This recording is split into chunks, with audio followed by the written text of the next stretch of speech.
Thank you, Mr. Chairman. Dr. Berwick, you've given a bravura performance in political theater. You've been brought to a stage today and put into a play that you really don't want to be in. You want to be doing your job. This is a stage being set to get rid of Medicare. The Republicans have never liked Medicare. When Harry Truman proposed it in 1946, the Republicans started talking of socialized medicine, playing on the fears of what was going on in the Soviet Union. They have used these fear and misinformation tactics then, and they're using them again here today. Now, when Medicare passed in 1965, most Republicans voted no. And what we are really doing here today is trying to poke holes in the bill, but we've been here 100 days, and the committee has laid no proposal on the table to make it better. Everybody is talking about what's wrong with it. Bill Frist said, don't repeal, make it better. So all we have in front of us is one plan that's on the table, Paul Ryan's roadmap. He wants to give a voucher to every senior citizen in this country.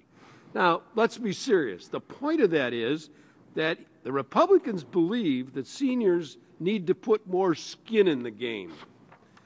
And I want to be crystal clear here. Seniors already spend 1/3 of their income on health care. They can't afford any more skin in the game. So whatever I hear here is really about the Paul Ryan plan. And I would like you to take the time here to tell us what you think will happen when they repeal or begin to undercut and destroy this and work toward putting a voucher plan, because that's the only thing they put on the table. And I believe that all the Republicans are for it because none of them have stood up and said, we don't want a voucher system. We want to make this system better. We hate Obamacare. We want to get rid of it and put in the voucher system. So tell us what a voucher system would do to seniors in this country. It put them at risk. People, they already have skin in their game. Their bodies are in the game. The whole idea here is to give seniors security so they don't have to wake up in the morning wondering whether they can get to the care that they need and that will help them preserve long and fruitful lives. Do you think seniors could take a $6,000 or $7,000 voucher out at age 75 and get a health care plan? Not a senior whose actuarial risks are $11,000 or $12,000 or worse if they get something, a worse disease than that. It's putting them at risk. We're partners with the seniors in Medicare. We've got their backs. I wake up every day thinking about how to help these beneficiaries make sure they can get the care they want and they need. I think that's an important role to fill. And my colleagues in CMS have the same commitment. Sending them out on their own to go navigate this very difficult system, which isn't always friendly to their needs, is not the right answer. And taking the law down strikes me as a terrible answer. It means taking away the wellness visits we've just added, removing first dollar access to preventive coverage. It means putting the people on the donut hole back at risk now, so that the lady I met in Atlanta who can't afford her medications right now is going to have her blood pressure rise and get a stroke as a result of that.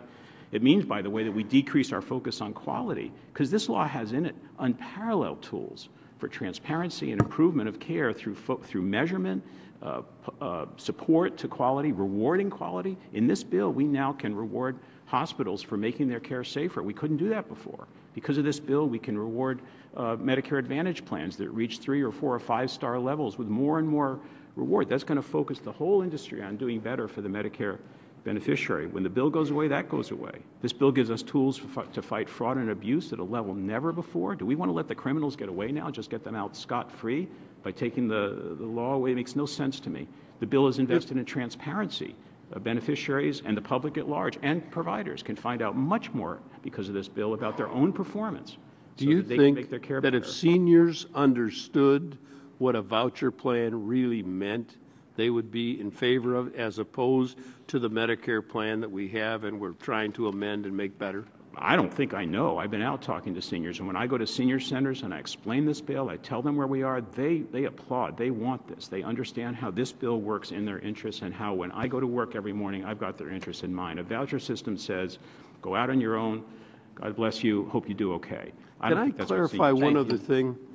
The gentleman's time has expired. I do think it's important to note for the record that the Republican plan on health care that was introduced in the Congress was the only plan that was scored by the Congressional Budget Office that reduced premiums across the board, did not cut Medicare, and did not increase taxes. And with that, I'd recognize the gentleman from Louisiana. Mr. Chairman,